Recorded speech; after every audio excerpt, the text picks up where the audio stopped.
everything in here as it should be? I don't know why I forgot. Well, we all forget things.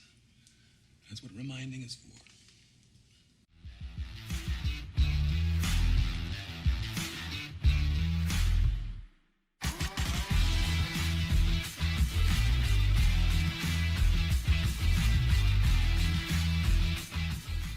Hey folks, it's the Blind Guy here, coming back at you with another Should You Watch review. And on this episode, we're taking a look at 1991's Sleeping with the Enemy.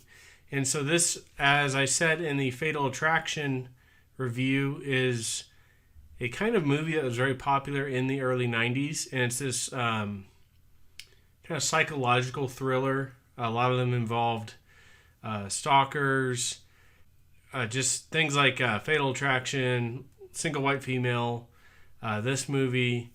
There's just quite Pacific Heights. There's quite a few of these that came out around that time period that just had this psychological thriller. I don't know if that was spurned on by Silence of the Lambs or if it's just part of the pattern as well. But usually they're fairly well done.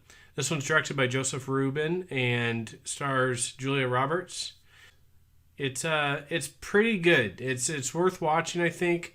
So the basic premise of the movie is you have a young woman played by Julia Roberts who has married a wealthy man who seems to be older than she is by quite a bit.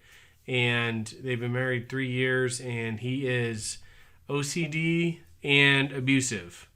And the second one's a major problem for her. The first one she seems to try to work with. So if she does not line the towels up correctly or line all the soup cans up the right way, he beats her. If he thinks that she's having an affair with somebody without any evidence at all, he beats her, and then he apologizes and gets her flowers. And he's a very quirky guy. So what she does is she has this plan where she can't swim, but he likes to try to take her on sailing trips. And so what she does is she learns how to swim over a period of time. She then escapes on the boat. These are not really spoilers. This happens very early on in the movie. She escapes off the boat and then goes and tries to live her own life.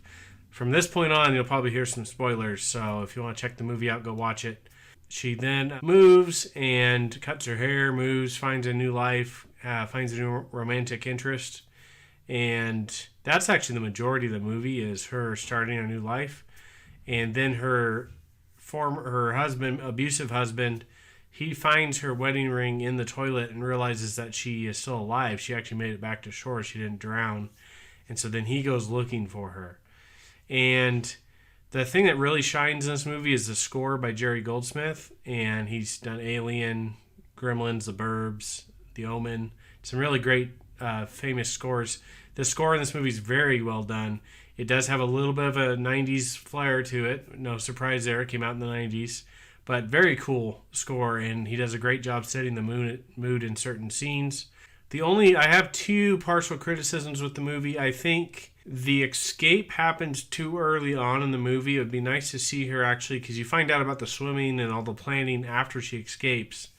It would be nice to see her actually working through that and psychologically overcoming a lot of that. It's almost like she escapes early on, so then you know that the guy's going to come back later and find her, because there's still like 90 minutes left in the movie.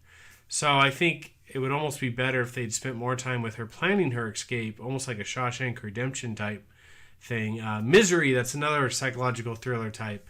Sorry, it came out in the early 90s. Maybe I'll do a review of Misery as well. But I just think the movie, it's kind of set up weird. You have the escape early on, then you have a long period of time of her building her new life, and then he comes back at the very end. So it's actually bookends with the thriller part of the movie. The rest of the middle part of the movie is almost more like a romance, which is fine. It's kind of interesting. I just think it may have been a little better if they'd done it a little bit different. The other small little critique I have of the movie, or criticism of the movie, is at the very end when this is all spoiler stuff, but when the bad husband, abusive husband, gets shot, which is a really cool scene. I won't spoil that part for you. But then you get the same thing they did in Fatal Attraction, where there's one more, bah, he's not actually dead moment. And I think that just cheapens the whole thing. I think that a movie that doesn't do that would actually be more surprising and have a better ending. So I wish it had just ended where it ended with him dying. But other than that, the acting's all fairly solid in the movie. Nothing like incredible, but nothing bad either. I just think the movie's very solid. I think if you're looking for a psychological thriller, this one's very, very well done. But isn't going to it's not going to win like Best Picture or anything like that. But it's just a very solid movie. There are a couple scenes. I think my favorite scenes in the movie are, well, the ending's pretty good, but then also while she's traveling, they did some cool shots of sunsets and stuff while she's on the bus that are incredible. And you know that they're real because they weren't computer generating anything at this time. So check it out. I recommend it. It's available to rent now. I don't think it's streaming anywhere, but it is, in my opinion, Sleeping with the Enemy is worth watching and probably a better movie than Fatal Attraction. Maybe I'll do a versus video, though, on that one. We'll add up which parts are better. So I hope that helps you guys. And again, thank you so much for all your support and subscribing.